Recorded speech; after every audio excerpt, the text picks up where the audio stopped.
تابش یہ بتائیے گا کہ جو ابھی سچویشن چل رہی ہے بنگلہ دیش کو اگر دیکھا جائے پاکستان کے لیے یہ بھی ایک چیلنج ہوگا اس ساری سچویشن میں پاکستان کی جو بھی کنڈیشن پائی جا رہی ہے یا بآسانی ہم جو اگلا مرحلہ ہے وہ طے کر لیں گے؟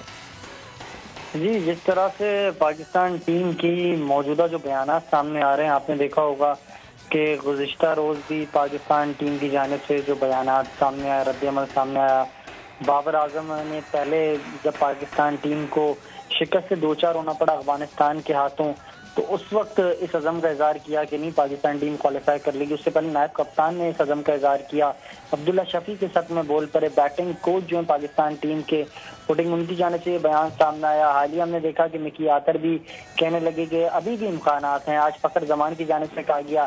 تو پاکستان کے جو کیمپ کے ماحول ہے کیونکہ آپ سے اور مجھ سے زیادہ بہتر تو باقری صاحب جانتے ہوں گے کہ کیا کیمپ کا ماحول ہے, لیکن جو ذرائع میرے بتا رہے ہیں وہ یہ بتا رہے ہیں کہ پاکستان ٹیم جو ہے ان کے کیمپ کا ماحول کافی زیادہ اس وقت بھی پازیٹیو ہے. وہ بالکل کافی زیادہ ڈسہارٹن ہے. وہ اس لیے ہے کیونکہ پاکستان ٹیم کی حالیہ پرفارمنس اتنی اچھی نہیں ہے. نمبر 1 ٹیم تھی ایشیا کپ سے قبل, لیکن ورلڈ کپ کے بعد اس ٹیم کے جو چرچے تھے وہ صرف مثبت باتوں میں انتہائی کم منفی باتیں اور تنقید کی زد میں پاکستان ٹیم دکھائی دی.